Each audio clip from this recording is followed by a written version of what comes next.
and welcome to the God is a Geek podcast, episode 487. My name's Adam Cook, your host with the most weight, probably. How's everybody doing? Chris, you all right? I'm good. I did think you were going to follow that up with something, or introduce me in like an equally exuberant way, but then you just went, you know. Yeah, no, I'm glad you are. You all right there? That's the important thing. I'm all right. Yeah. I'm here. Let's go. and I thought you were going somewhere else with that. Hello, Lyle. How are you? Hi, I'm doing very well.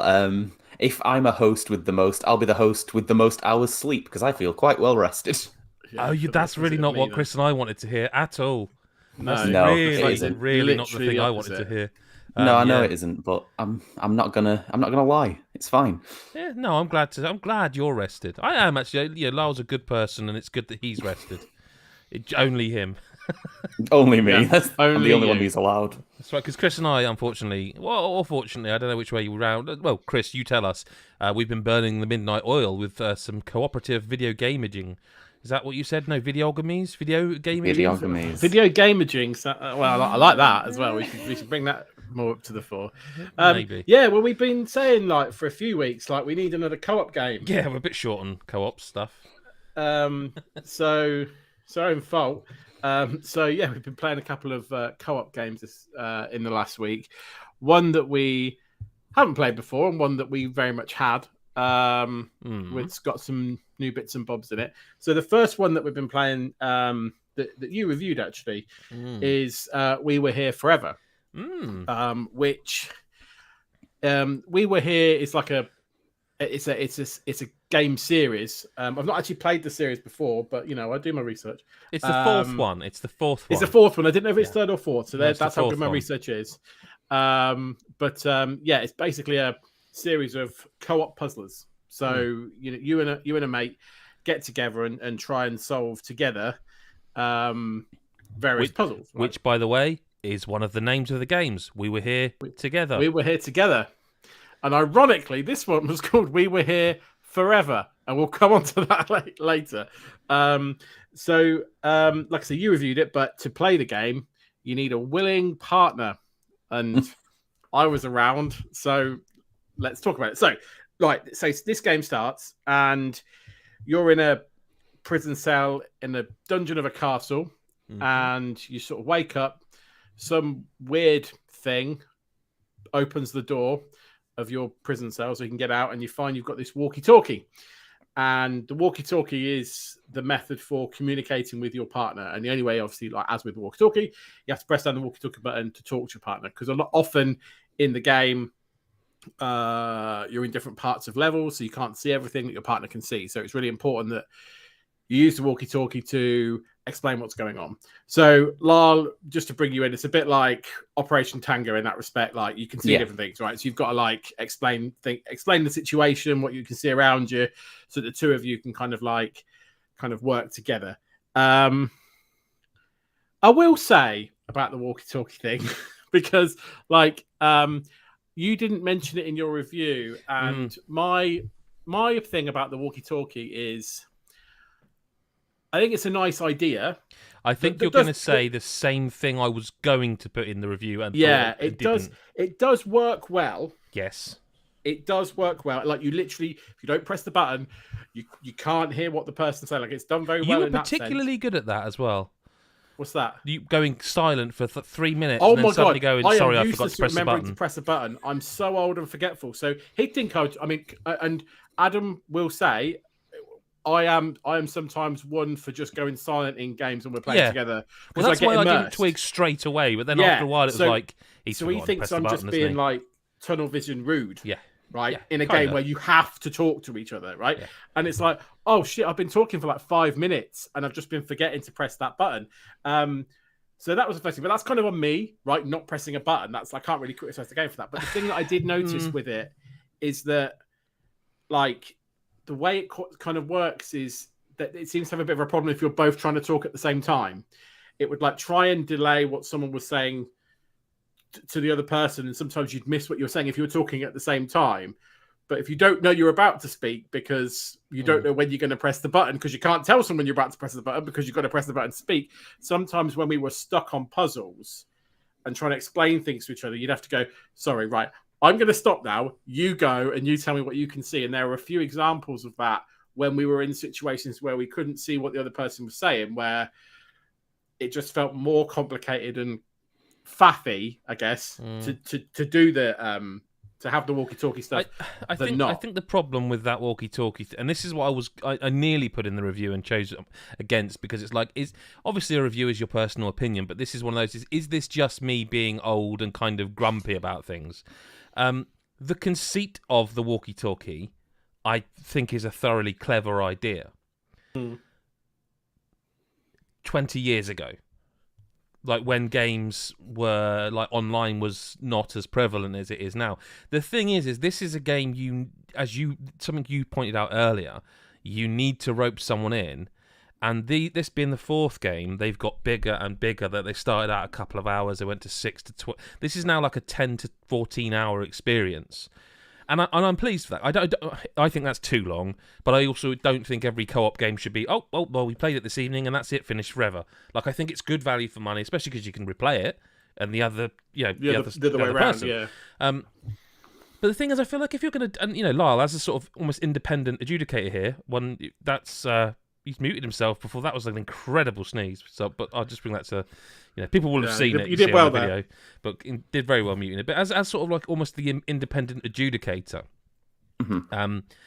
I feel like if you're going to play a game like this and go in knowing it's, say, 12 hours, it reminds me of It Takes Two. You're kind of going to have a partner for it for the duration. You have to, yeah. I don't think you play 5 hours with me, then 4 with Chris, then 2 with Mick. I don't think that makes any sense. So with that in mind, I feel like you are either picking someone you regularly play these games with online, or you're meeting someone and kind of you're like, I'll add you on Discord because we play in this game and we want to connect up when we can play next. I feel like from that perspective, the idea of going, I can see a squiggly line over, is in theory good. But really, because you're playing this with the one person throughout, you're just going to connect to each other on Discord or Skype or Xbox Live or whatever you're playing on and just have a party chat because it's just less faff. Yeah. Oh, definitely. Like, I can't imagine bothering with that specific system. It sounds, I understand from what I've heard about it, I understand that it's kind of like, it's a bit interesting. It's a little bit kind creative. Of cool for 5 minutes and then you're like, this is actually... But it's like, when people talk about like FIFA or any sports game, and there's kind of like or racing game. Racing games are a good example. There's the sim racing games, there's the arcade racing games, and often, so like there's things in FIFA as well, for example, where you're like, someone's like, the handball rule, why isn't that in there? And the answer is simply because it wouldn't be fun. It wouldn't be fun for you as a not player, fun watching it for your no, but what I mean is if your AI I know what you mean, handballs it and it's nothing to do with you, but it's because of the physics of the game, and then you can see the penalty and you have no impact in it, no input on it, it's not fun. No. There's a reason that certain mechanics become omitted from games where they are, notable by their omission. I also think as well, like it's interesting that part of this will be because it was a new thing, but during the tutorial in the opening level, it's okay because the puzzles and the things you have to talk about to each other are simpler to explain. Yes, and there's less like, now you talk, then I'll talk, then you talk, then I'll talk. It's like, this is what I can see. I can see a blue key door that's shaped like a heart. You probably need to find a blue key. Yeah. Okay, I've got a blue heart key over here. Should I try and get it? And it's like it's like simple stuff. Once you start looking at symbols that you don't know what they are because they are like squiggles that look like aliens. Yeah, like, I literally. How do you describe that? That is an exercise in frustration. There was an example in one of those, and you didn't use it in your review. Use a different one in your review. I was trying to explain this shape to Adam, and I was like, it's like a sort of circle with kind of like a star-shaped person inside it, and he was like, "I've no idea what you mean. Yeah, I can't look at it." And he literally, we were going for it for about like 10 minutes, and he went, "Do you mean it's like a bummer with a long hair kind of coming out of it a little bit?" And I was like, "Yeah, kind of, right. I know it's shaped you mean." And I'm like, the different kind of perspective of like what it could be. But if you can imagine that, trying to explain that level of intricacy with the button press of like holding down it does then become cumbersome rather than immersive. I also think there's some loss of fidelity involved with this game. Like, it doesn't look bad. I don't think it's like top tier AAA graphics. Not that they ever claim it to be, but like there's a puzzle involving dummies. I won't want to spoil anything. Yeah. And like there's multiple different kind of art styles within the game. Like there are portraits of these people that are like, they look realistic. Then there are dummies of them, and they don't ever quite match up artistically or in-game aesthetically. They don't ever quite match up, and I think it could be deliberate. It could be a deliberate thing to make it harder. I feel like there are some really good puzzles, and there are some really obtuse shite in here, and that's frustrating. Yeah, and I think this is the thing for me. Like when I was playing this, I didn't actually realize how many different types of co-op puzzles there are. I guess it's a bit like when you play Operation. I'm referencing Operation Tango. Really didn't like that game, but I know you played it, Laurel, and you liked it. So it's like I did. So as a reference point, you have the types of puzzles where I would say like you can see the same thing, but maybe from different perspectives. You have types of puzzles that are like maybe time-based or something. You have a type of puzzle where you've got to explain symbols and stuff. We even had we had like a nightmare type scenario where Adam was trying to guide me round through rooms. It literally was like nightmare. If I stepped on the wrong square, I fell down. Yeah. Like literally a nightmare, right? So it's like literally a few of those kind of zones. Then there's puzzles there where we're actually both together. We can see each other, and we just need to do two things at the same time. But you wouldn't be able to do it on your own because there's too much to do, right? So then it's like a co-op thing for that part. So there's like loads of different types of ways to work together to solve puzzles, and in that sense, the variety is really good in that sense. Yeah, but what you find is that you'll find that you like some of them, and by default, you don't like others. They also fall into a trap there, I think. I don't know if you felt this, Chris. Sorry to interrupt, but before we move on from that point, like there's the kind of constellations puzzle, if that makes sense, where I had to look in books for constellations, and the main one with the symbols. Like when we did that, took a long time. It took a long time, and when we did it, I was like, oh, okay, it's done. Yeah, I remember this. And then you're like, I'm in another room, and I'm like, I'm fucking not. I'm still in the same room. I've been in here for 30 minutes in this room looking through books. Like, yeah, there's the same symbols again. Let's go. Yeah, and it was kind of the same puzzle, but now it was slightly altered, but in the same room for me that did something for Chris, and that ended up being that there's a lot of standing around. Like there was another puzzle involving dummy heads again, of some sort of it's like a medieval fucking. It's almost a bit like a Fire Emblem story, like the clashing between the factions, and I'm picking them up. Chris is describing what he needs, and I'm looking through the book which tells me information about. It was a court jester case. Give that there. It spins around. He can do it. While he's doing that puzzle, I'm just sort of there going, yeah. I've just got to wait here then, have I? Yeah, and I think that is. And if I don't know what I'm doing, or I do it wrong, or whatever, it can be very dull for the other person. I do that's think part of the game. I can't see what he can see. Yeah. And I remember on the squiggly line one, which I think was probably the one that took us the longest to do. It's like we actually got to the point where like, mate, I don't know what you can see, so I can't help you. Like let's just go back to basics. What can you see? Because all I can see is a massive airlock door with some squiggly lines on it. Yep. What can you see? And it was like, you have to sometimes you have to like really step back because it's like, I think on those. I won't say like if I was deciding the game because that sounds really arrogant. No, but there's a fair comment to say it's overcomplicated at times. Yeah, and I think where there are situations where both of you can't visualize it, then I think you have to keep it simpler than what they do at times. There are very clever ways in which they make you share puzzles and you see things from different perspectives and help each other out, like those doors and lifts ones, or the ones with the rooms that connect, Adam. You know the ones I'm talking about with the doors and stuff.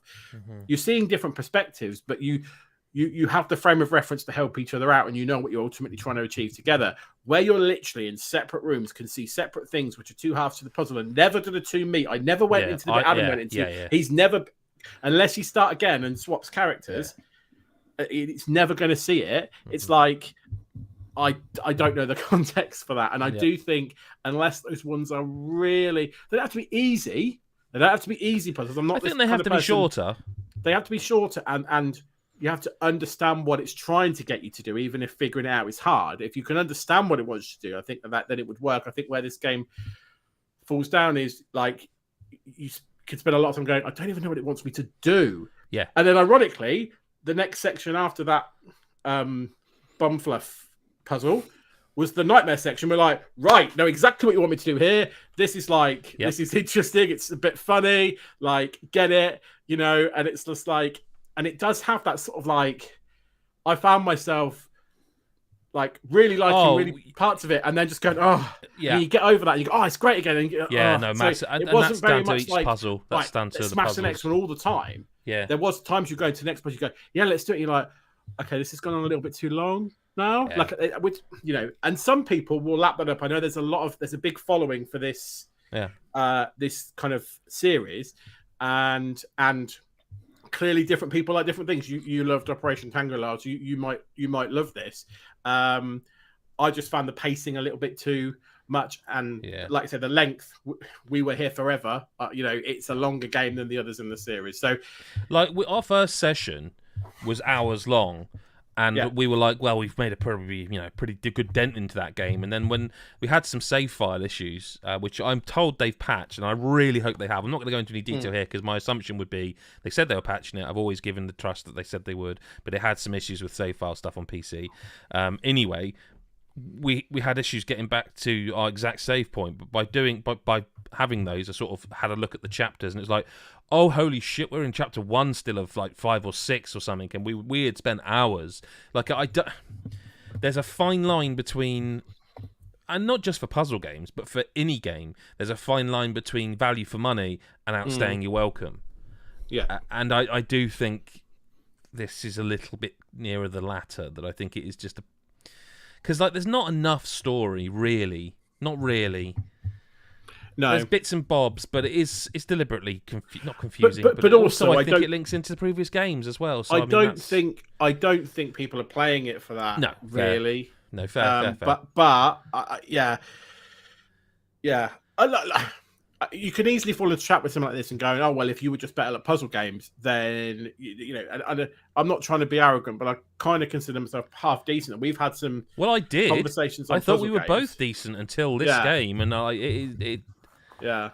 think it's that. I think it's like you said, it's the way. It is that. Because there are some of them that are so. It's like in most games, whether they're puzzle games or not, the difficulty is a gradual climb.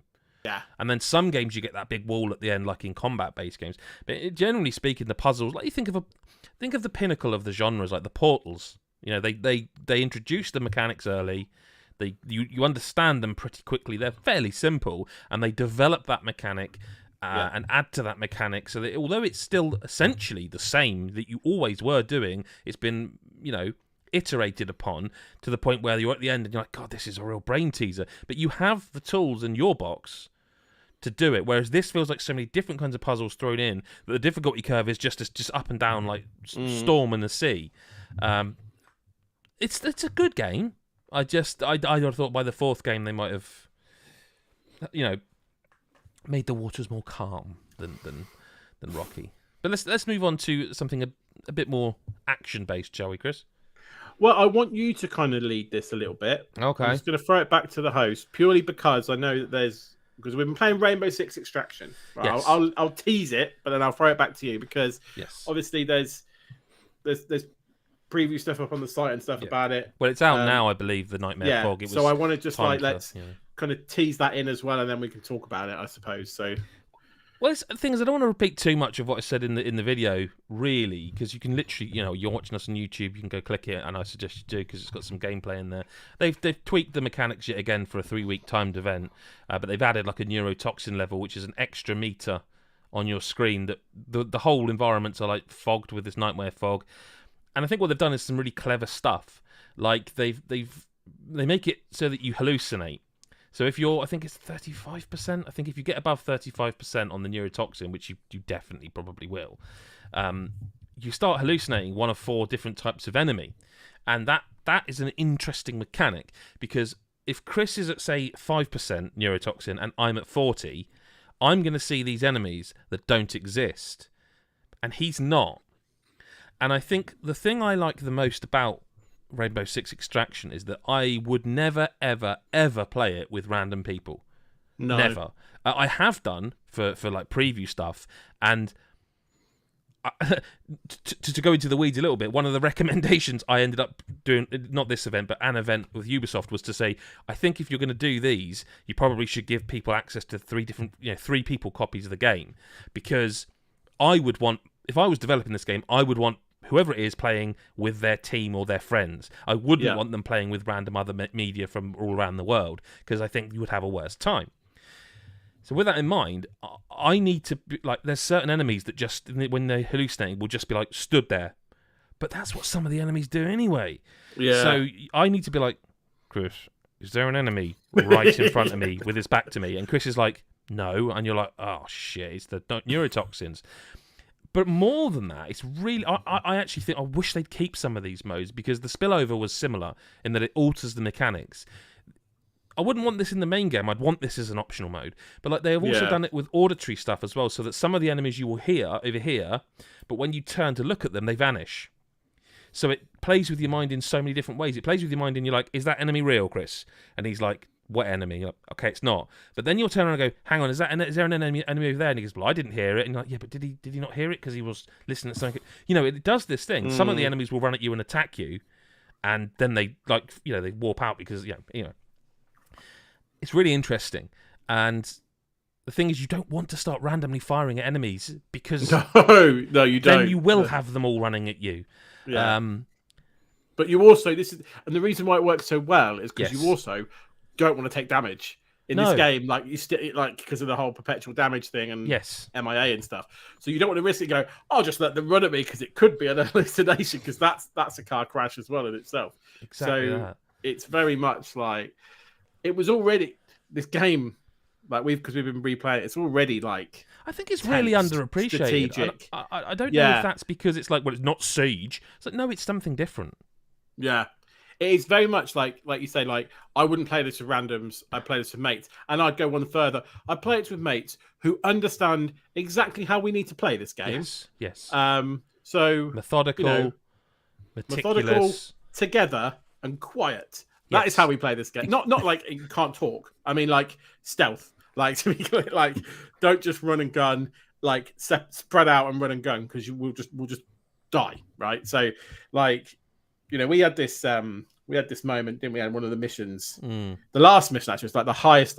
There's. Have you played it, Lyle? The game? I've played the tutorial as of a few days ago. There's basically like 3 different missions. You do it in sets of 3, and they get harder. Yeah.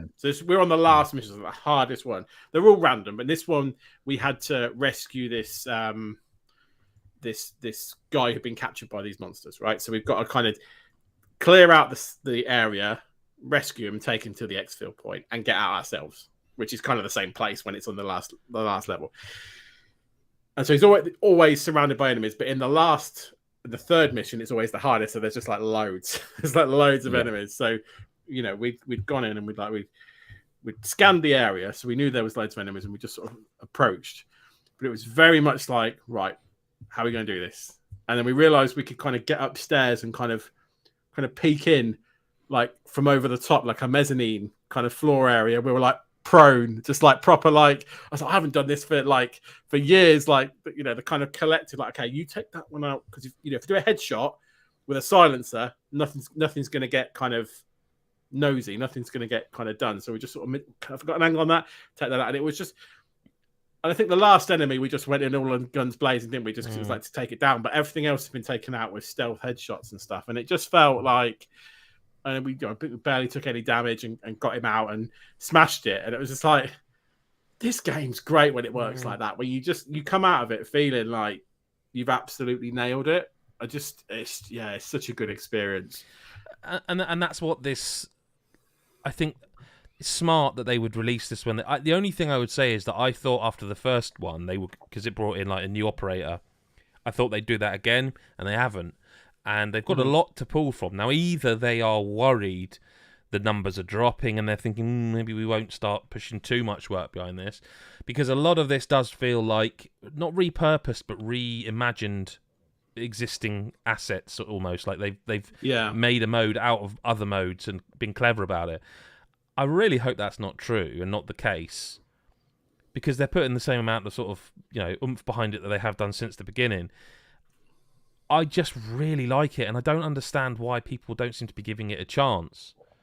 Like, I am not someone who's like, there are things that annoy me about it, but honestly, I understand all the mechanics, and like, I kind of think that it makes for a more tense experience. I don't. We're going to play more of it, and Lyle, we were going to get you involved, weren't we? So it's like, I'd like to. It'd be interesting to hear what you think after playing it with people, sort of thing. And Lyle seems like a pliable chap that someone will do as he's told and won't.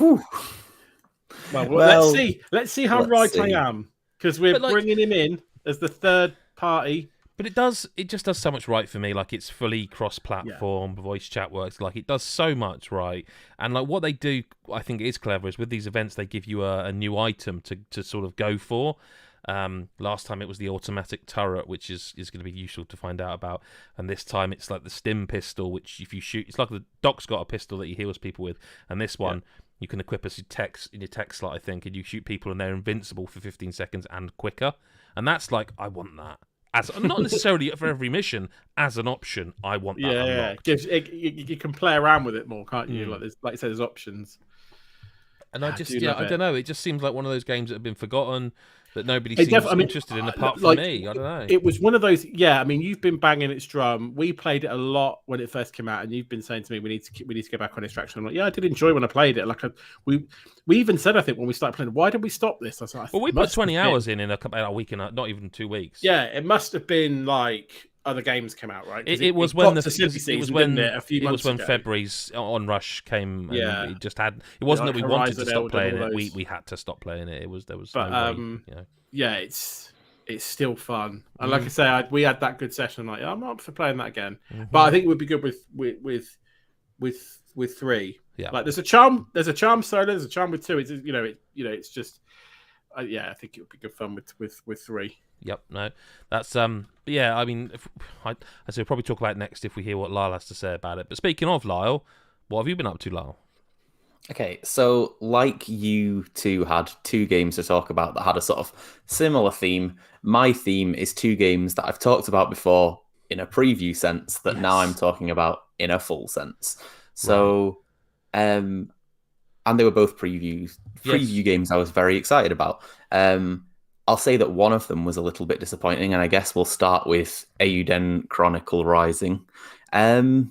So yeah, don't want to repeat myself too much, but it's a sort of like, it's a action RPG essentially, where it's side-scrolling, and it's the game where you sort of go out into the world collecting resources and stuff for a mining town that's like a bit run down, basically. And the sort of main hook of it is that you've got the X button to jump, and then each of the face buttons is a different character. So you sort of like swap in and do sort of like chain attacks of each character, sort of almost tagging in, and each one has different things. So there's like a fast character called CJ who has little climbing picks. There's Garu, who's like a humanoid kangaroo with an eye patch and a massive sword. Weird, by the way, the pickaxe, the picks. I thought, what a weird weapon.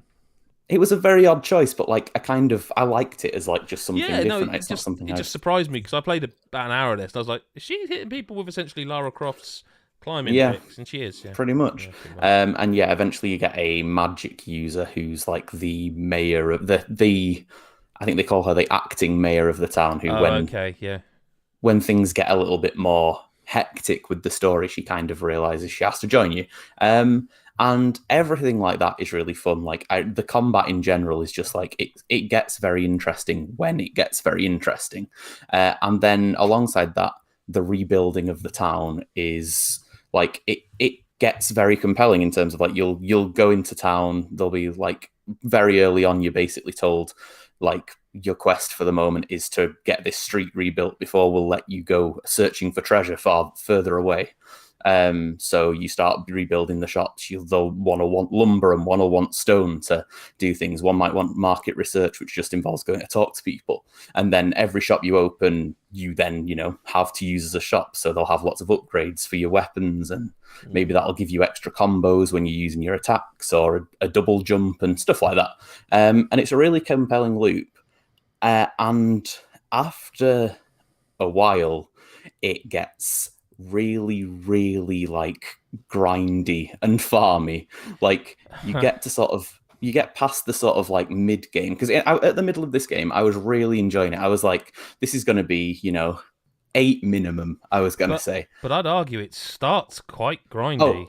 The start is why it was going to be why 8 was sort of almost feeling like almost a ceiling, because that start is slow. At the start, that's one way of putting it. My God, you basically have one character who can do 3 attacks, and there's not really anything you can do more than that. And you sort of go in and out of the same forest, and you might be allowed to screen further each time. Wow, okay, yeah, it's not. It's a slow start. Back and forth and back and forth. It's back and forth and back and forth. You have to do it. You can't just go, well, I'm going to do it all at once. No. Go back.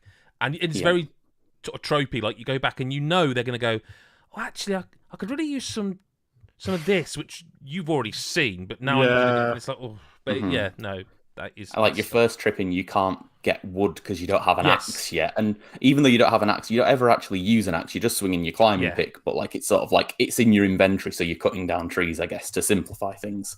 But yeah, you get to it does start to open up, especially when you get more characters, because when you have one character, it's there's nothing to the game. And there's a definite midpoint where the loop of going out to get resources, sort of farming and upgrading and stuff, feels quite rewarding. But there's only so long that feels rewarding. And there was a part towards the end of the game, I think it's the sort of 4th of 5 quite big areas, was where I really noticed how sort of ridiculous it was getting. So this area, it was your first time there, and I was it's exciting when you reach a new area, because you go back to the old ones a lot. To the very end of the game, the forest that you've been in, Adam, I still had to go back to every so often to either collect putting me off bits. Going back to this. So that you'll get towards the end, and it's there'll be a type of rock you can now break, so you might get one little bit further again. But yeah, this fire world is the only world where your sort of main quests keep you in the world. They say, it's go further in, you'll get to a boss. And it's the only time you didn't really have to go out in the middle. So I was I decided, I'd kind of got to the point there where I was I'm not really going to push too hard on the side quests. I can tell we're getting close to the end. I'm already feeling quite powerful. I'll just sort of see how far I can press. And I was as you complete an area, you see the percentage of the map you've been through. So I was walking through and continuing, investigating every way. And I got to a point where I was pretty sure it was the checkpoint before the boss. And I was I can't have explored that much though, because I've been here for about 5 minutes. And I opened up the menu and it was 82% of the map explored. And I realized pretty much all these areas are about this size as well. It's just that when you are going back and forth, you're just not seeing it that fast. And at that point I was wow, so I've just explored a whole area because it let me do it, and it took me all of 5 minutes, and I've pretty much seen all of this 20% of the game in 5 minutes. The game's almost 30 hours long. It's a game, and it's a real shame. And then I got back from these missions and went back to the village, and up until that point I think I'd done every side quest.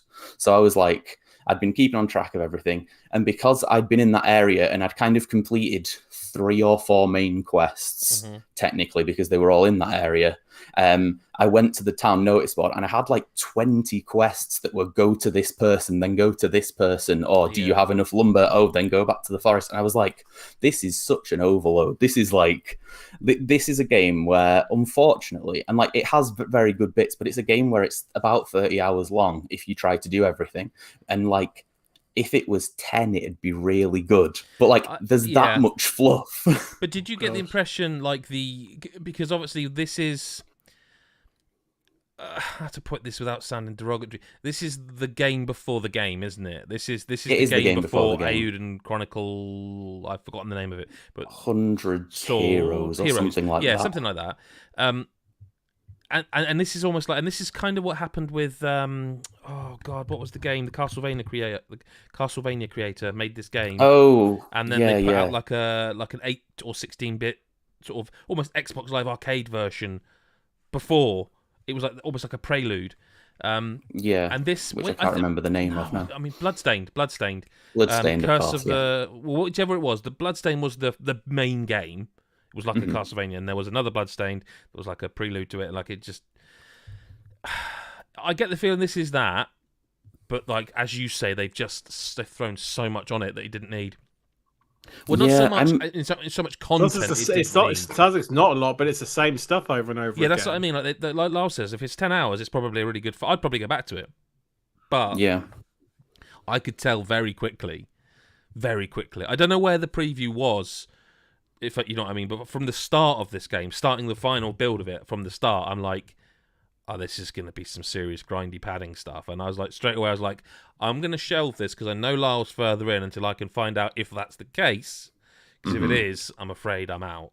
And if it's worth the trip as well, I guess. Well, that too, yeah. And like, I almost feel bad because there are definite good points to this game. It looks lovely. It looks amazing. It's got some like, and I do think when the combat gets to that point, it does become a lot of fun. But like, there's just too much surrounding it to really recommend it. I mean, I think if you're someone who really likes sort of like almost like farming in Monster Hunter, like if that's the sort of thing where you could fight the same boss like 5 times and go through the same areas, picking at like the, you know, herbs and stuff like that, like maybe you'd get something from this. I'm sure though there's a market for this, but like, I don't know, it just felt so much longer than it needed to be and so much more padded than it needed to be.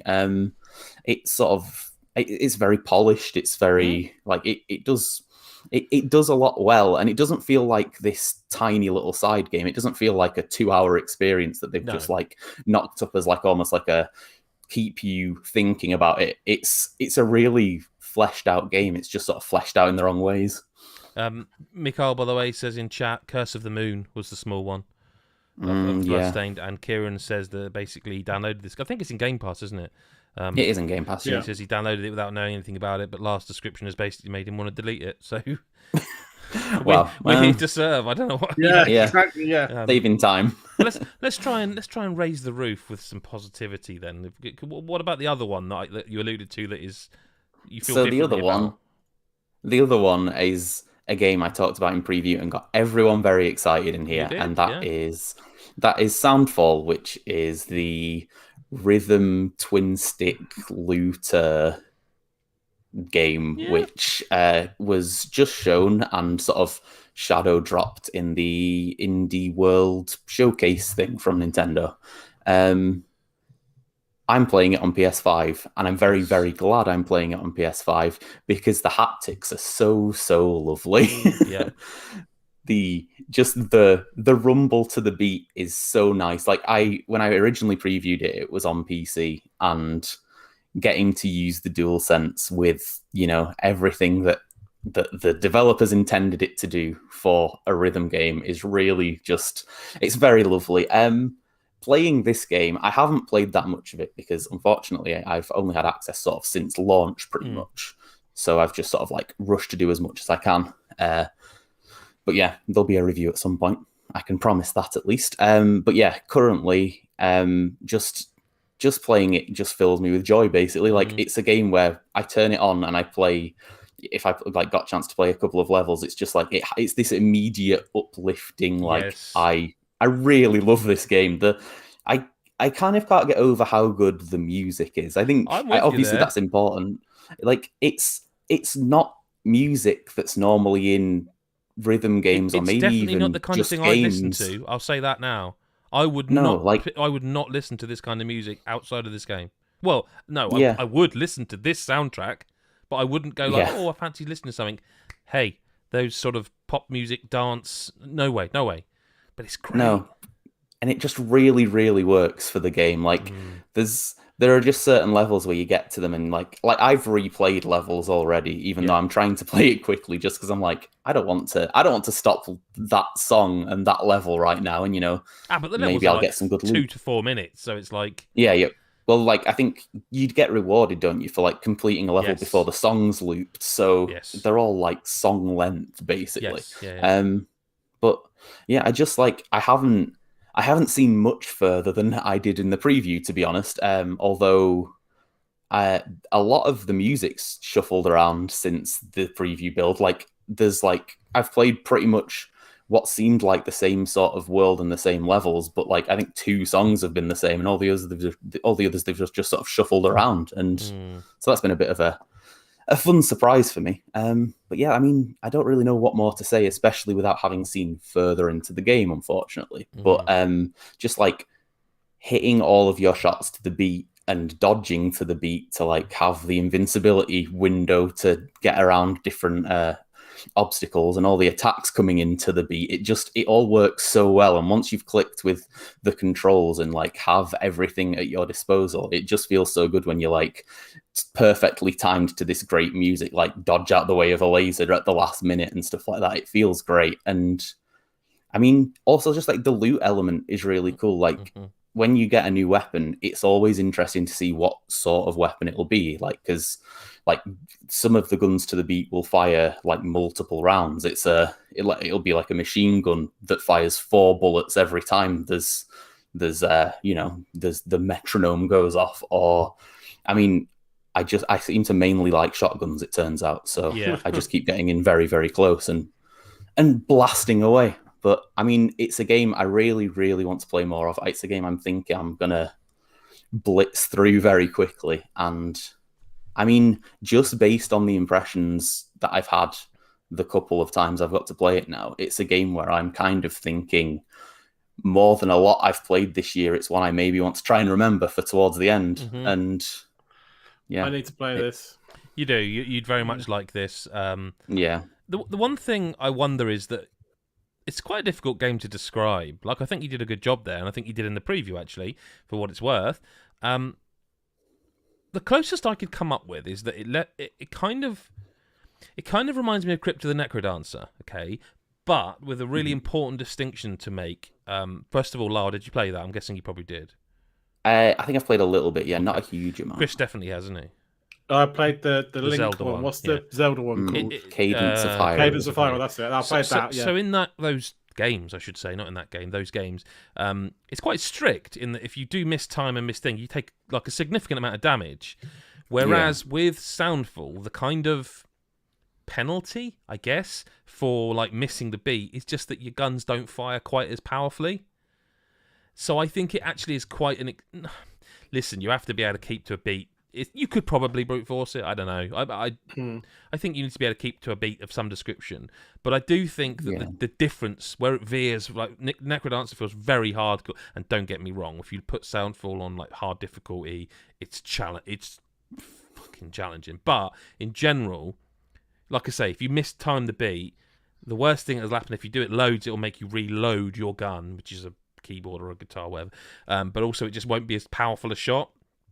Which is very visible, like it won't travel as far, it won't be as big, that the explosions won't be as big. Yeah. And I think that's a kind of a neat way of handling difficulty in a way, like a neat way of teaching you to understand why you need to hit the beat, if that makes sense. Yeah.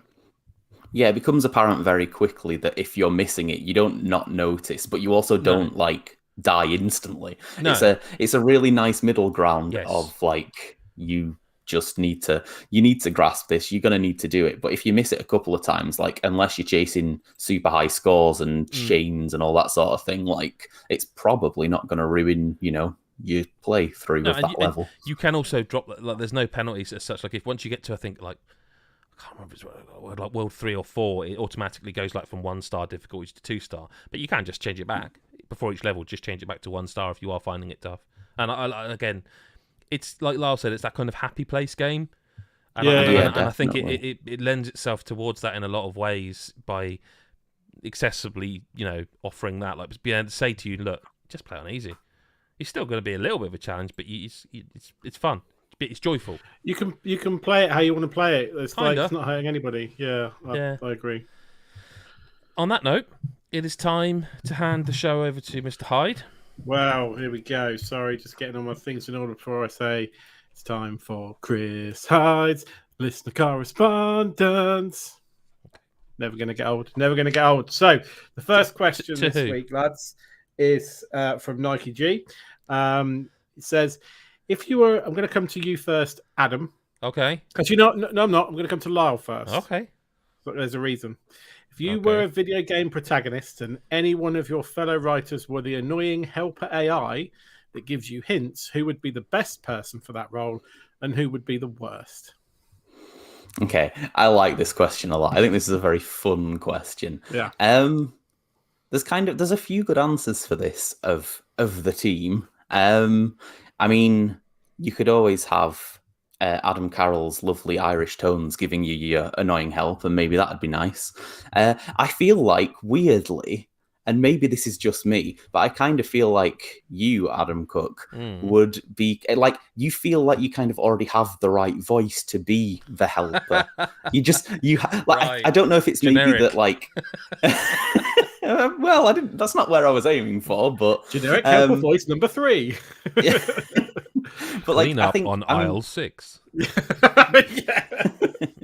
And I don't know if maybe it's like I hear your voice quite a lot because of video reviews. I also, when I write my reviews, I read them back in your voice because I'm I gonna start imagine blushing in a minute. Like this is it's don't just worry, sort of there. I'll bring this right back. Don't worry. Yeah. So okay. one of the No, I'll take Adams it. would be my choice for I'll best. take it. Yeah. Who's worst? I mean, I think Mick Fraser would be a very inappropriate and unhelpful helper voice that would just say things that made me like hope that no one heard. Just rude and sexual things just in the background of my life. I guess that's worst, but it's also quite entertaining. I mean, I think I'd be the worst because it's not that I haven't got patience anymore, but like I think I'd end up being really sarcastic and annoying. But I guess it depends on who the person is, I think. And I think probably I think Chris Hyde is the most patient man I know, and I think he would probably be the best helper for that reason. Like, it's just patience. Like, I can imagine him being like, in the game you go in, you know when you go back to a tutorial a few times because you're like, wait, I didn't quite take all that in. So it's gone off the screen. Yeah, I get it. Mm-hmm. No, hang on a minute. Actually, no. What? And like the third time, I can imagine him all 3 times just going, yes, and I'm just going to read you this again. Maybe the third time he goes, before he reads it. But I just feel like he's more patient. But it'd be off mic. No, it's all like, right, yeah. The thing is, no. So that's my answer. Him for best, me for worst. So my answer. So I read this question differently because it says, and one of your fellow writers were the annoying helper. So who'd be the best for the annoying helper? So I read it the reverse. But it's still the same answers. So me, without a shadow of a doubt, Lyle would be the most annoying helper AI for me ever because I can guarantee when we're in a sticky situation, and I'm like, this is going tits up. He'd just go, well, but at least it's not Breath of the Wild. At least it's not Breath of the Wild. It could be worse. Yeah, Hey. I was like, Lyle, it wasn't funny fucking 4 hours ago. It's really not funny now. And now the room's closing in on us with spikes all around us. It's just not the time, mate. Sharp. Can we do something about it? That gas is getting a bit thick. Can we figure out a way out of here? I kind of feel like he would troll you. Weapons, couldn't it? I feel like he'd troll you, and he'd like when he does it. I think he'd do the "Hey, listen" thing as well. I think he'd be like Navi. Actually, find you more annoying than Fee. Like he's not. Yeah. It's like. Yeah. I did have like Mick. Just because in terms of worst, like as an honourable mention, because he'd just point me in the direction of wherever the boobs are, and that's not always helpful in a game. So, but in terms of who I think genuinely would be the best. Well, it depends what the game is. Most of the game is I review. I would say, you know, if Mick would steer you into the like pit of death if there was a side boob poking out of it. Like that is that kind of thing, is what I mean. Yeah, But, no, like, that's fair. So I think There are a lot of pits of death in games that have side boobs poking out of them. side boob. I'm going to say, And if not, why not? The best person, Chris White. I reckon he'd be like, he'd put up with me, he'd give me good advice. And Would he be doing an accent, or would he just have his normal sort of northern? I'm fine with the way Chris speaks. No, I'm not saying there's nothing wrong with him speaking. I'm saying, would you want him to do it in an accent? I mean, if he could do it in like a Sean Connery or some sort of Bond voice, that'd be great. I kind of see the thing is, I kind of think of Chris White as sort of Sean Bean anyway. Like not Sean Connery. I think of him as Sean Bean. Like, yeah, fucking I don't do want it him for to the die. I don't want him north. to die a death though. I want him to help me out for the whole adventure. He doesn't have to die. He's not actually Sean Bean, and that is Sean Bean is not dead. His character is. No, fair. Okay, so I think we've answered that. So, Yeah. Adam, I'm going to come to you Okay. next for the next couple of questions, and they're from Cheers. McPoo. Mainly because I want your advice on the second question to this. Yeah. So the first question is really for everybody. Do you think God of War is still coming this year? Do you want me to answer this first? Well, I don't think it's coming this year. We can. I don't think it is either. I given what we've just seen from Bethesda about like Starfield and Redfall, and there were like dev diary stuff about Starfield. There's two ways of looking at that, because either Sony look at that and go, oh boy, you got nothing. We're going to put God of War out. Well, we'll come on to that in a minute. We'll literally come on to that. Or they go, fucking hell, we can have a nice easy year, lads, because we've already put out like 4 exclusives. The pressure of it now is less, isn't it? Because I would be more surprised if we get an announcement of a release date than a tweet with a text box that says we're pushing it to 2023. I'd be less surprised with the tweet with a text box.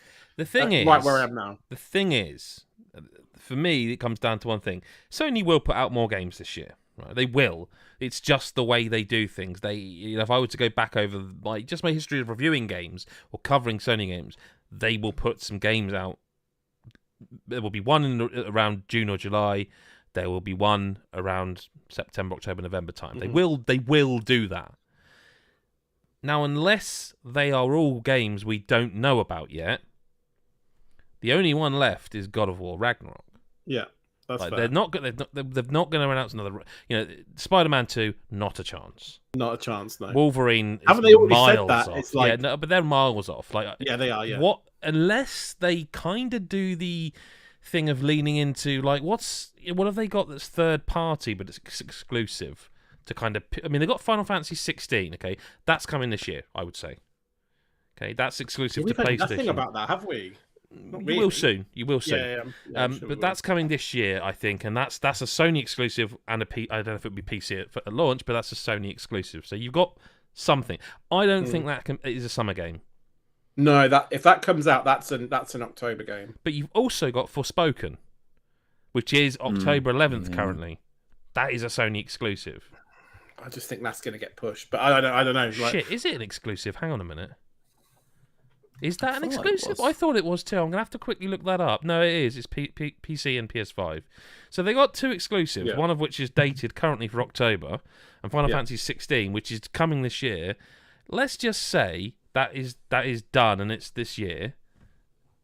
It's not going to be June, is it? Unless they really shock everyone. They're not going to go, and it's out now, are they? They're not going to go. It's the middle of May. They're not going to go. The biggest, one of our biggest games. They might. It's out now. They might. Why not? Well, I would be flabbergasted. So the question I would ask you then is, if you say, and I agree with you, I'm torn because I so badly want it to come out this year, God of War. But I also am happy to wait until it's done. I don't need it to be rushed out. But let's say in a hypothetical world it isn't. What is their last big 2022 game? Well, I think based on what you've said, it's Final Fantasy 16, isn't it? I think it has to be. Potentially, but that is... Whether it's still a kind of a niche, though, isn't it? It isn't the big God of War, the Horizon, is it? It's not. No, but they've already had a Horizon this year. You don't That's need fair, two in a and year. and a Gran Turismo. Mm. And a GTC, yeah. So, I mean, I think we were spoiled with how much came out at the start of the year. I Like, say Hogwarts Legacy, but that's not an exclusive. Did they say that still this year, or is it next year? I think it's next year, isn't it? I think that's this year still, isn't it? I think Yeah. it's just unconfirmed when. I think it's Gotham still Knights 20... is this year, but that's a multi-platform, and that looks like it's being led by Xbox anyway. In terms of the only other thing I could say, and this is the outside bet, PlayStation VR 2. potentially. Because Christmas present, isn't it? there's dev units out, a lot more dev units out now than there were, and that makes me suspect that we're not a million miles away from it. Whether that means we get Horizon Call of the Mountain as a launch, I mean, I'd launch it with that. I would. If I'm if launching, you're going to PS launch it, you'd launch it with that, wouldn't you? Oh, if I'm in charge of launching PSVR 2 this year, I'm launching it with a update for Gran Turismo that adds VR and Horizon Call of the Mountain. So two of your biggest IPs have got a showcase. Yeah. I wouldn't bet against that, but I don't think they can. People who are wanting to bet on it in the league thing, I don't think you can probably bet on PSVR because it's hardware. Well, it's funny you should say that, Adam. Well, hang on, Lyle. That's if he thinks it's got a Wars coming out. Okay, yeah. Sorry, okay, Lyle. No, I'm saying no, because if it doesn't come out, I'm really in good shape in the God is a Geek Fantasy League. So I'm going with my heart, really. But I mean, everything's getting pushed. It feels pretty likely that it doesn't make it, really. It's not like they're having to fight Xbox. I still can't really believe that there's not really anything coming out on Xbox. Well, Christ, I mean, yeah. But the thing is people who will defend that will just say, yeah, but Game Pass. It's like, but there are lots of people who are my age who want the tentpole. It's just gone. It's Xbox, interesting how many people gone. were saying, yeah, Starfield or something, and now they're a bit quiet. Like, I think. But the only company I can really hand on heart say is kind of smashing it this year is Nintendo, isn't it? Like when you look at what they've already had a Pokemon game. Let's assume the other Pokemon game does hit, because there's no reason currently to believe it wouldn't. You've still got Splatoon 3 in September, right? You've still got Xenoblade Chronicles 3. You've got Xenoblade, you've got Strikers. You've got Strikers and Fire Emblem in June. Yeah. There was Triangle Strategy and Kirby this year. Kirby. You've had Nintendo Switch Sports, and you know, like I said, you've still got later down the year Splatoon 3 and Xenoblade. And we don't know anything really about that. Like, so you've still got. On Bayonetta 3, presumably. Well, there was a recent. 4. No, there was the recent earnings call. I'll say where they do the financials. They're saying that Bayonetta 3 is still scheduled for this financial year. Now, that could be obviously. It's becoming vaporware, but like, there's no big release for August for Nintendo yet. That wouldn't be a bad time for it. There's no big October, November, or December game. And looking down, for example, our list. So you've got Advanced Wars 1 and 2 Reboot Camp. I reckon they want to put that out in August. I reckon they're hoping they can... Because it's done. That game's finished and ready. So that is just literally whenever they've got a quiet month, they can put that out. They want to market it a bit. I wouldn't be surprised if that's why August's been left clear. Just so they can... They were probably like everybody, hoping that by then it was kind of a memory and they could put out a war game. You've also got Mario plus Rabbids Sparks of Hope. Mm-hmm. I don't think that's this year, but it could be. And then you've got, like I say, what else to fill the year? I mean, they don't need to, but they do tend to do a game a month at the moment. They've been slowly but surely putting out a game a month. Yeah. But they've been doing well. Sorry.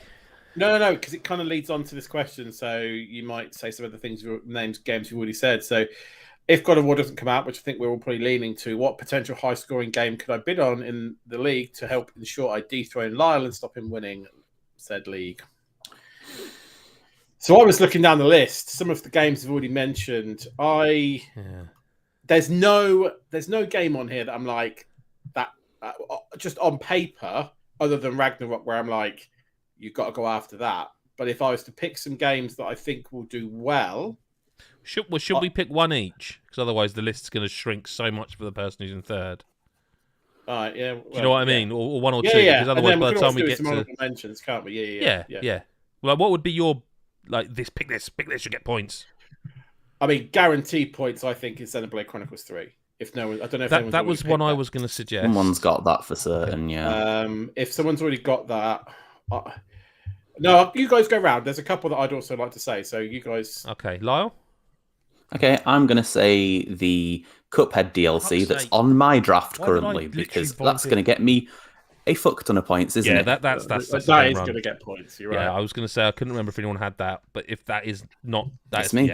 yeah. Well, great, you've won essentially. I have one. Unless I have it's one. absolutely Stop Your like list. trying When I to saw, beat me. when I will say, and it pained me, but when I saw the list of your bids, I was like, that is a tasty list. Then with that, like, there's a lot on there that would do well.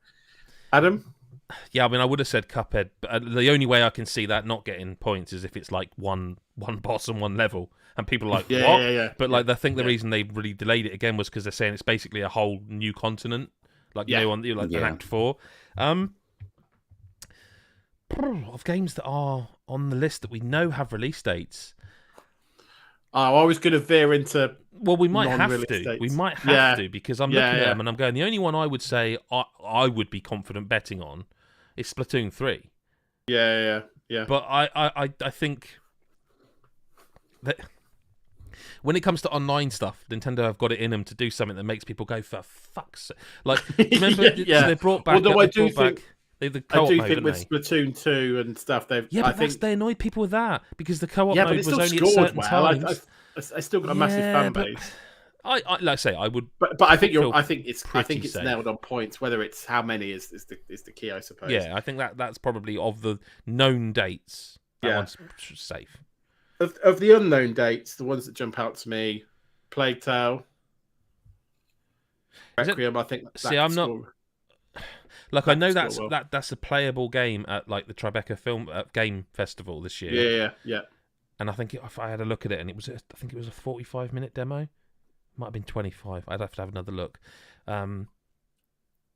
Suggest if they're happy to show it to the public, not even to media, they're happy to show it to the public. You suggest that they've either got a very good sort of vertical slice, or it's quite far along. Yeah. Okay. Yeah. No. That's. I mean, I think. No, it's Lyle's turn next. Nick. Sorry. Yeah. I'll just say on that, I'd be disappointed if that game's average. Very disappointed, given the first one. Fair. So. Yeah. I'm not giving out any tips. No. If you want to see a good list of games, then go to the Fantasy Critics site and look at the list I already have. Bloody hell. I mean, let's move on. Well, I would just say, like, I don't think it's this year, but Mario plus Rabbids will score high. Yeah. And I think Shredder's Revenge will do well. I don't see a world in which, like, because I think it's the people that made Streets of Rage 4. I can't remember now. I think so, yeah. Like, I'd be amazed if that wasn't just that, but a new Turtles game, which is all anyone really wants. Like, that's... Yeah. It's hard to see what would be wrong with that. Like, I've got a funny feeling Oxenfree 2 won't do as well as people want. That was the other one I think could do well. See, I don't think it's going to do as well as people want. I got a funny No, feeling. I think no, but I think it has the potential. I think if I was to say hand on heart, I'd probably say it's going to probably disappoint people and not land the way the first one did. But who knows? But it's got potential. Anyway, moving on. It's got a few more questions. So I'd hold my points. Let's put it that way. I would potentially wait until after the Summer Games thing and see what's announced. I think that's fair. There will be a couple of surprises for this year. Maybe hold fire and So Felgunner Mick's done his usual, where he's asked us each a swathe of questions each. So to keep it professional, I suggested last week, Adam, do you want to ask me my questions first? Sure. Chris Hyde, thoughts on the new Mario Strikers game being as bare bones as Mario Golf or Tennis at launch? So I want to question this because I don't really I guess, is he referring to, like, there's only like 10 characters? Like, is that what the point is here? Like, I watched the trailer before we came on air, and I don't know. I mean, he's in chat. Hopefully, he can tell us. Yeah. Should we come back to that question? Yeah. I mean, Mick I'll be honest. I saw that question and I was like, oh my god, they're not launching like their pro clubs at launch or something like that. That was included in the trailer. Yeah, and it was in the trailer, and I watched it as well. So I can only think. No, he says game modes. He says game modes in the chat. I mean, characters. He's also said now characters. Characters. I think it's always inevitable with these types of games. It literally happens with pretty much every Mario game, even Mario Kart. Like, you have extra characters unlocked over time.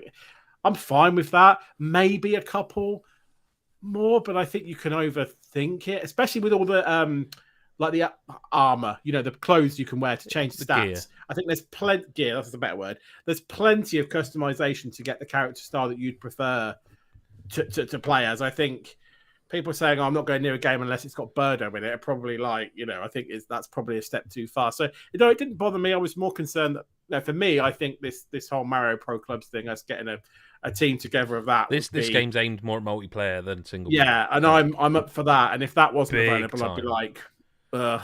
But I suspect that most of these Mario sports games now, they'll be very customizable, and that you can play with shells flying around and all that shit, but also there's probably a mode where you can just be let's play normal football. Yeah. Do you know what I mean? I'll be honest, sure I watched that trailer and I was like, Yeah. this is way more than I thought they'd do. I really thought they would just bring Mario Strikers into the modern age with modern visuals. I saw all that stuff and I was like, wow, okay. Yeah, 10 characters ain't a lot. But, do you really want more? If they're... when you play Mario Kart now, it's there's the 6 that are average, there's the 6 that are... Literally, right, play Mario Kart, and I pick Mario, right? So I pick Yoshi or Koopa Trooper. And I have done since the SNES. And then literally we'll change the kart to the style that I want. That's also a thing now, yeah. And so, that's what I'm saying. Yeah. You literally you're gonna look at this. I'm already preempting it based on the thing. I'm going to want someone with decent shooting and speed, right? That's probably where I'm going to land on this. But right? I thought it was really cool the way you could do that thing where you could tackle your own player to knock them further forward, I like that. or knock them into something. I thought it was really interesting. Yeah, it's there's not just passing and shooting. There's tactics, and there'll be other things I'm sure that people will discover. Of course. This is just the first of a few videos I suspect we're going to see. So I didn't come away from that feeling it, but then I also don't get this thing of like we've talked about it before with the golf and stuff, where everyone's like, do you really just want a shed load? Is that... Well, it's the extraction thing, isn't it? Do you want the game to launch and you burn out on it, or do you want the kind of almost Overwatch approach or extraction approach of where in a month or 6 months you'll get a new character and a new map to come back and you'll play it and go, why did I stop playing this? You will probably want a happy medium, but... Yeah.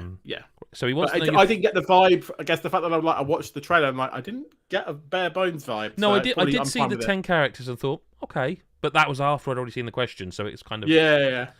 Okay. Favourite brand of soda, Chris? Pepsi Max. Any particular Pepsi Max, or just Pepsi Max? What do you mean, like cherry and stuff? You have cherry, If I'm feeling frivolous and I'm in a place that sells it, you have those machines, don't you, that you can, like when you're out at in a Five Guys where you can mix and match. You can choose it. I'd probably go cherry because I don't want to go too, and I've probably tried random stuff like peach. But if I was ever buying it, I'd be like Pepsi Max. That's what I'd do. I kind of want to know Lyle's as well. I know these are questions for you, but I want to know Lyle's favourite brand of soda. It's tricky. It's a tricky one. Can I just rephrase the question? Sorry, so I feel more comfortable asking it. Are you going to say pop instead? Damn right, I'm going to say pop. Yeah. You should. Fizzy pop. What's your favourite fizzy pop? My favourite fizzy pop. It's a tough question. I go back to Iron Brew a lot. I like a ginger beer. I like a lilt. Lilt's underappreciated. Oh, I'm not allowed lilt. Yes. I'm not allowed it. My kid had it the other day, and I was like, "Oh, I remember really," because it's kind of not fizzy though, is it? It is, but it doesn't. It's something about it. It almost tastes like I say. It's been 10 years since I've been allowed to drink lilt because of the old heart, but not had a lilt in bloody ages. Yeah. One of those. Great show. Mine's Pepsi Max Cherry. So Chris, thoughts on Xenoblade X Cross? It's been a while since I played that game, to be honest. I thought I'd missed an announcement here. Was this not the DS one? It's the Wii U one. The Wii U one. Yeah, so it's like Xenoblade Chronicles was Wii, X was Wii U, and then 2 and now 3 are on Switch. So everyone's like, "Oh, bring X to Switch!" Like that's the thing. I think people were expecting more than 3 being announced. It was the one with like all the big mechs you could get in. So rather than just like wandering around the world, just like big mech, that was the thing. It's been a while since I've played it. I like it. I'd love it to come back, and I'd love if they brought the ideas that they had. It was very, very different, and I enjoyed it. If I'm honest, on the fly, I'm trying to remember a lot about it because it's been so long. You can't answer every question perfectly. No, but it was good, and I enjoyed it. And if they brought it to Switch, I'd play it again. Sticking with the Nintendo one, the final one for you is Donkey Kong Tropical Freeze or Pikmin 3. Yeah, Which so- did the Wii U to Switch conversion better? I haven't played Donkey Kong Tropical Freeze on Switch before anyone starts shouting. I mean, I've played it on Wii U. Completed But, it, so mate. I don't know about that one. I obviously reviewed Pokemon 3 Deluxe, I want to call it, which is the Switch version.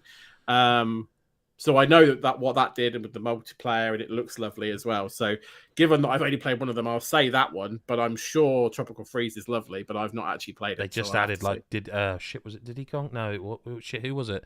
They added one of the Kong characters that was like an easy Okay. mode. Oh, that was the easy. Yeah. Which is Cranky? handy No, it for a wasn't game like that, I Cranky. suppose. Oh God, who was it? Funky. Funky Kong. Yeah. God, never thought we'd have this conversation. So I think you're probably right. I've only played. I'm the same as you, but the opposite way around. I've only played Tropical Freeze and not Pikmin 3 because I reviewed Pikmin 3 on. That's Wii U, right. Yeah. So Yeah. I never. But I'm not going to argue with you. Cool. Lyle, have you played both? I've not played either. There you I've go. got both on Wii U and not on Switch. Both still brilliant games on Wii U. Yeah, both great. Okay, so on to your questions then, Adam. So, first party lineup Oh, this this year is looking cruel. dire. What's that? This is cruel. This is first party lineup this year looking dire for both Microsoft and Sony, while the latter had at least 3 releases so far. Nintendo seems to still have stuff though, but if you had to stick to just one console for the rest of the year, what would it be? So are we talking from this moment in time? Yeah, for the rest of the So year. everything that's out is still out. Everything that's So- coming out this year is still coming out. For example, if I were to pick Switch, I Yeah. could still play Extraction because I could play it on PC. Or like if I Yeah. had a Steam Deck, Because right? he's not because he's not like Asking about consoles. yeah. No, that's fine. 'Cause Yes, he's not so. said that, so we're gonna. He's just said no in the chat. That's not fair. He said Unless that's about console. Yeah. something else. No, listen, this is a podcast that's stuck in time. We're going to have to ignore the chat because it's the only way I can answer this, honestly. So you're cheating. That's what you're saying. Oh, so I can't even... He's not saying just one console or PC. He's saying PC doesn't even come into it. Yeah, I think in mixed mind the PC doesn't exist. So, But that says he's got a Steam Deck. It's Switch. it just likes to It's sweat. I think Switch. I'm maybe not that's- happy about this. I'm not happy about this. But like Switch, because I know what games are coming. Yeah, I know Mario Strikers is coming. I know Splatoon 3 is coming. I know Xenoblade Chronicles 3 is coming. Like those 3 alone, if I'm only allowed to play those on that system or one system, they'll carry me through. I would be devastated were God of War to come out. But now, God of War you know, think about you like, oh, I'm playing Kirby for the but third right time. now, I mean, it's a difficult one, isn't it? Because you don't ever exclude things like that. But right now, if I really had to, Switch. I guess if this hypothetical situation happened as well, I think there'd have to be a co-op divorce to your gaming marriage that you've currently got Well, I going mean, on. I could play Astroneer still. I could buy it on Switch. Yeah, Okay. So there's Yeah. stuff I could Beat- still, beating the Smash Brothers. And... Yeah. The flame still wouldn't be there though, would it? No. Let's No, be but we do honest. Mario, No, those Mario Kart levels and everything, we'd be fine. Don't worry about There it. is, but I would be like disgusted the entire time at having to use a controller for Astroneer. So it'd be like, yeah, there you go, Switch. I'm not happy. Switch. Right, snappy food question now: Yep. pepperoni or bacon? Bacon. Now, initially I was like, well, obviously it's this, and then I was No, it's like, bacon. oh, no, hang on, No, it's bacon. yeah. It's bacon. Initially I was There like, isn't, oh, it's not. pepperoni easy. I was like, no, hang on, bacon. No, It's got to be bacon, right? It has to be bacon. Like there's so much. It's in like I know you don't like eggs, but like scrambled eggs, amazing. Couple of rashes on the side as well. Bit of ketchup. You've just improved it somehow. Like you've got I perfection. think we've you've said made it I better. don't know what meal doesn't get improved with bacon. Yeah, I mean it's difficult. I mean like tonight I've had carbonara with bacon in it. Yeah, exactly. You know, and like genuinely speaking, like, a bacon sandwich to me is like if it's done well and the bread's the right thickness, it's just the right amount of ketchup. Like that is top notch. Oh yeah, it's top tier. Pepperoni on a pizza, I would genuinely miss, but I would not be Yeah. like, oh my god, now bacon on a pizza. I mean, I'd have both, but like I would Just I would all the prefer meat. pepperoni on a pizza. But yeah, Yeah. but Yeah. bacon for me every time. Not a question. Not a question. Okey-doke. Next question: Is Streets of Rage 4 the best beat 'em up ever? Ever. Mm. I thought that was the Bouncer for PS2. Oh, that's a A game. great It's a great game. game. Oh my goodness! No, Even it's- I've played that, and I haven't played any games. I've played very few games from that era, and I've played the Bouncer, so I know the reference. Hell yeah. I'm gonna say no. I'm gonna say Streets of Rage 2 is better. Okay. I think I know the answer to this one. Yeah. Risk you of can Rain answer for me 2 if you'd like. versus... What's that? You can answer this for me if you'd like. Risk all of Rain could. 2 versus Spelunky 2, which did the sequel better? The answer is Risk of Rain 2. Risk of there you Rain go. 2. Yeah. Spelunky 2 is I mean, shit. Well, Well, I think Spelunky I just said that to annoy Lyle, to be honest with you. I love Spelunky 2, but I know Yeah, I know. it didn't gel with Risk you. of Rain 2 is a wonderful game. Like, and they I still also added to haven't it. played Risk of Rain 2, so It's just, Oh, it's just so brilliant. good. The music in that game's great. And also, like, in terms of what did the sequel better, like Spelunky 2 is definitely a good game. It is, that format kind of. it's just that more, isn't it? Yeah, and that's fine and good. But whereas Risk of Rain literally went from 2D to 3D, and like, yeah, it's a great game. Great game. Okay, Lyle. Pokemon Snap. Well, no, What's the worst- originally this he is a just put horrible Pokemon question. Snap. He just put just Chris Hyde, wrote Adam Pokemon Cook, Snap. and Pokemon Snap, and I thought I'd better add Lyle to that because if you didn't see it in Discord at the time, it's going to be Yeah, really yeah. odd. Oh no, or is that the question? No, it's not the question. No, it isn't. No, I He's- don't. he's using it as his name. No, I don't think he's like. What is the Pokemon Snap Award? No. Well, he is kinda.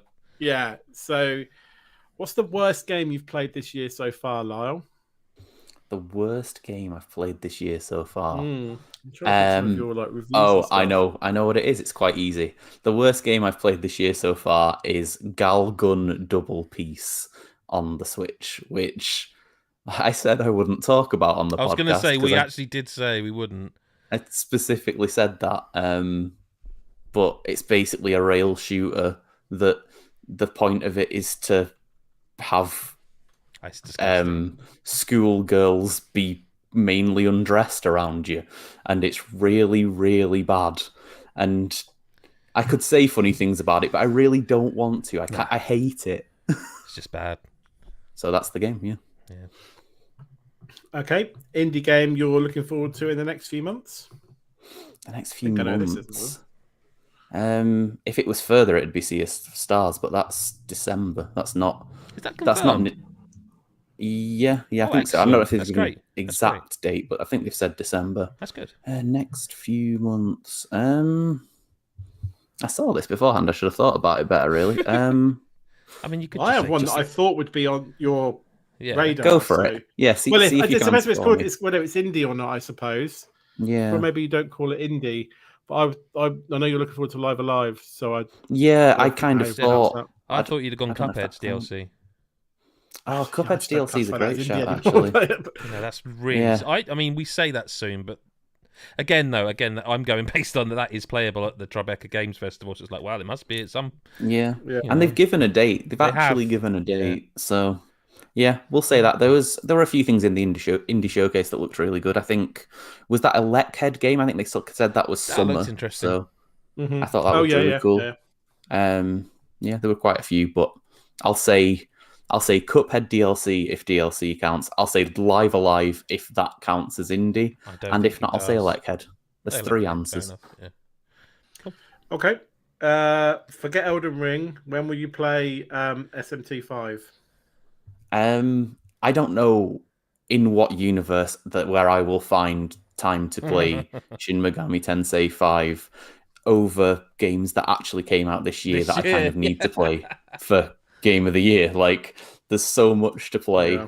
There's so much to cover. I mean, even at the end of this year, there's usually a sort of late December to early January where you've got a little bit of free time when you do, games coverage type stuff. But like in that time frame, there's things like if God of War Ragnarok gets pushed, I'd like to play God of War before it. I feel like that'd be kind of an important place to put my time. I don't know. Have you not played 2018? I have not played. No, Okay. I have not, and that seems important. I'm not going to pretend that seems- doesn't seem Well, important. Yeah, it's fine.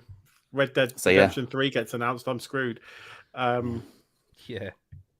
So the answer to that question, Mick, is never. Sorry. And then finally, I'm going to butcher this name, I'm sure. Brigandine. Brigandine. Is how I pronounce it? Is that right? I Oh think. yeah. Brigandine. Brigandine. Brigandine. I don't know much about this game. Videogames. Sorry. Videogames. Have you played the Yeah. Videogame? I don't know much about this. No, me neither. So sorry again. It's just another one of no is the answer. no. Because you No, here's the answer. It's an easy It answer. only just came out, didn't it? I want to say it just came out. The Legend of Runetercia, I had to forget. Yeah. He's playing Soundfall.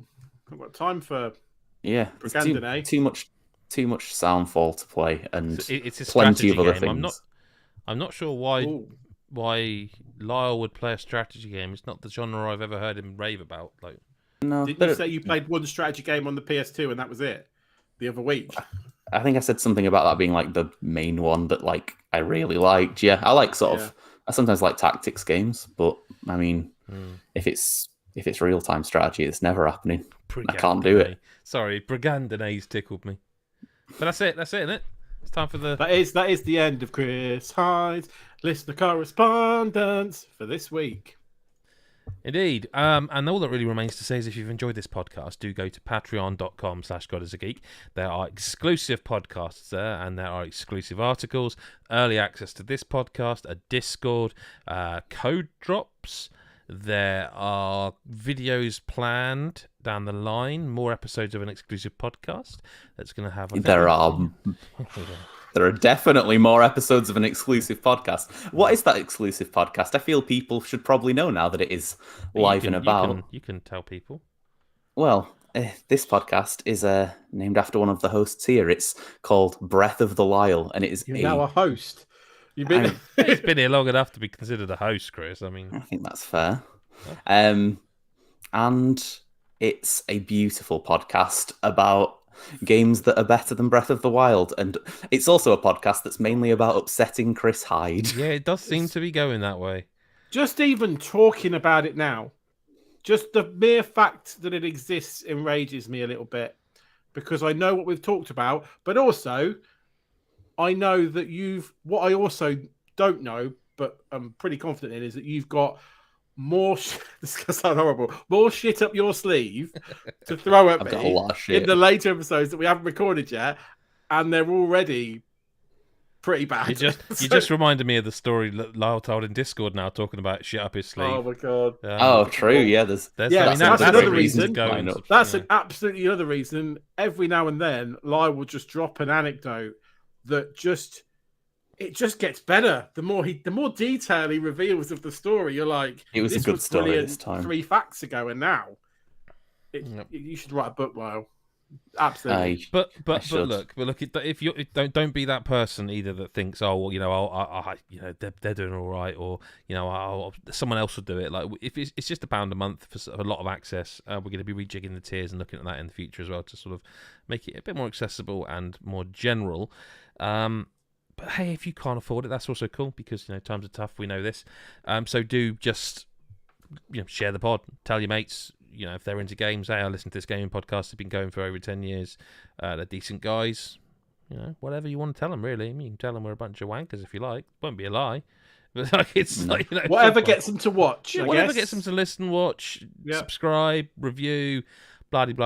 If you can't, if you can't back us on patreon.com/GodIsAGeek, we're happy for you to be a subscriber and to share our content with the world. It helps. Every little share. Like I say, don't be that person who thinks, "Oh, I'm not going to do it." Every share helps. It will. There might just be that one person you get, and that really helps us.